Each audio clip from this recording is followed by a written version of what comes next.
Hello guys, hello, this is for Aries.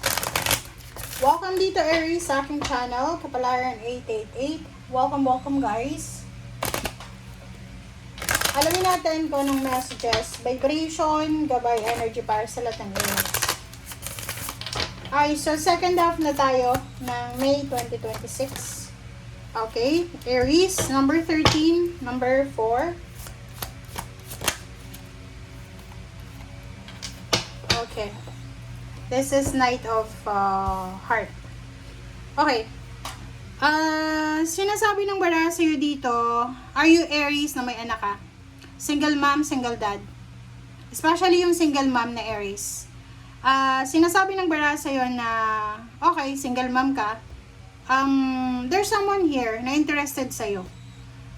Pwedeng gusto ko niyang pakasalan, gusto ko niyang maging partner, tanggap niya naman yung anak mo. Or siguro may relationship ka pero hindi mo sinasabi na may anak ka na. Dito sa barahang to, kailangan mong maging honest. Sinasabi ng baraha, sabihin mo daw. Kasi kung talagang gusto ka niya, matatanggap niya na single mom ka or single dad ka. Parang ganon. So, just be true to yourself, guys. Okay? So, yun yung sinasabi ng baraha sa atin dito. Wait lang. And at the same time, if you're Aries na parent, be careful guys sa mga anak natin.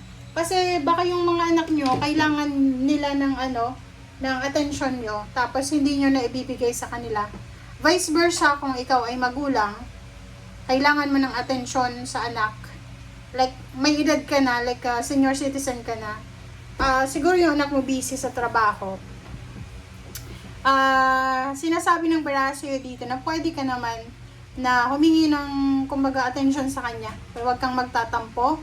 Kasi sa baraha mong ito, possible na posibleng may misunderstanding na mabuo dyan because of miscommunication. Meron din dito na parang siya, widow ka na ba? Babae ka man or lalaki. Tapos yung mga anak mo malalaki na. Tapos may nagkakagusto sa'yo. Gusto niyang maging kayo. Pero yung mga anak mo, kino-consider mo kasi malalaki na sila eh. Di mo alam kung magugustuhan nila na mag-asawa ka ulit or magkaroon ka ng live-in. Okay? So yun. Paki-comment sa comment section if you are resonated dyan.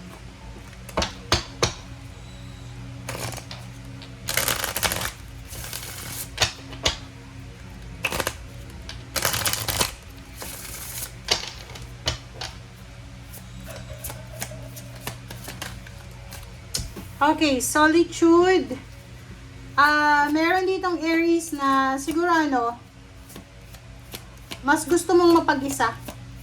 Pwedeng napapagod ka na sa pakikitungo sa mga tao sa paligid mo. Merong ganun eh. Lalo yung mga introvert na mga tao na feeling nila nasasakal sila pag masyadong matao, pag masyadong, alam mo yun, suffocated yung place or yung sitwasyon. Sinasabi ng baraha sa'yo dito na if ever lang na may pinagdadaanan ka sa ngayon na problema, na mountain, sinasabi ng baraha na lakasan mo ang loob mo. Kailangan mong magpahinga, kailangan mong mag-pray, mag-meditate, mag-contemplate, mag-rejuvenate. Kailangan mong unahin yung sarili mo. Okay?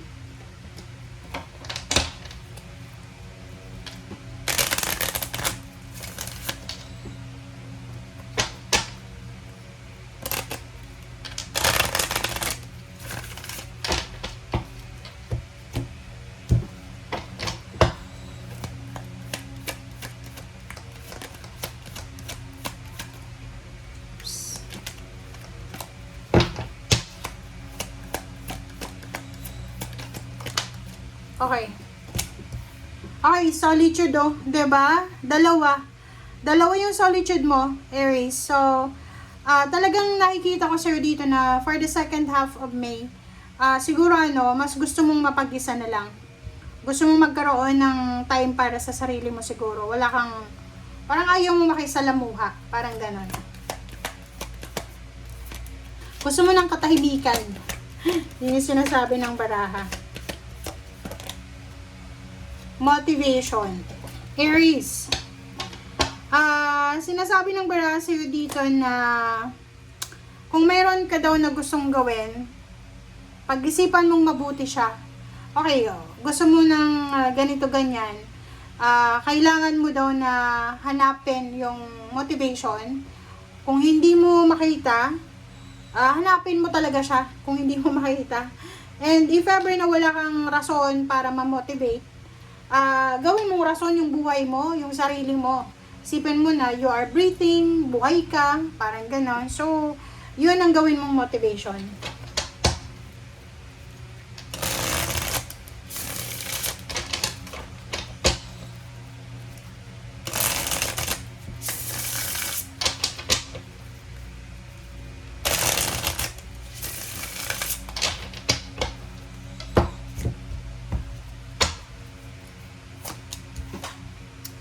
Okay, 8 of Wands, 9 of Wands, and 3 of Swords. Dito sa first 3 cards na to, sa last deck, sinasabi ng bara sa'yo dito na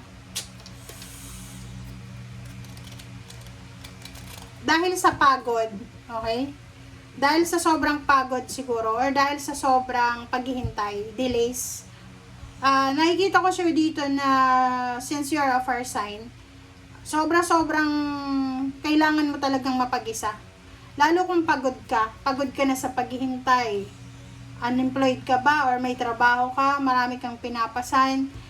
Dito kasi sa barahang to, sinasabi na pagod ka na. It's either responsibilities or may mga bagay-bagay ka na rason kung bakit pagod ka, na pwedeng maging rason din para maging malungkot ka, magalit ka, ma-stress ka ng agad-agad. Mabilis na stress. Which is normal yan eh. Lalo sa panahon ngayon, kung ma-observe nyo guys, ang mga tao ngayon, mabilis silang magalit, mabilis mawala ng pasensya, mabilis mawala ng interes. Yung parang kulang na yung mga tao ngayon sa empathy. Okay, ma-observe nyo guys, mag-observe kayo. Lumabas kayo ng bahay nyo, tingnan nyo na yung mga tao ngayon, iba siya sa mga tao before. Na dati, nagdadamayan yung mga tao, lalo sa probinsya. Pero ngayon, kahit sa probinsya, guys, talagang na sila eh. Diba? Nagbago na. Sumunod na sila sa because of, social media. So, dito sa barahang to, kung ikaw ay napapagod, huwag kang mabilis na umiwas ka na lang sa gulo or umiwas ka na lang sa maraming tao. Solitude ang kailangan mo dito, katahimikan, para hindi ka masaktan, para hindi ka makasakit, para hindi ka makahanap ng kaaway. Ganon yung sinasabi ng baraha. Okay, 9 of Cups, the Sun, and Knight of Swords. So, dito sa barahang to, sinasabi ng baraha sa'yo na isang good news ang posibleng darating sa'yo. Isang napakagandang balita ang posibleng darating sa'yo.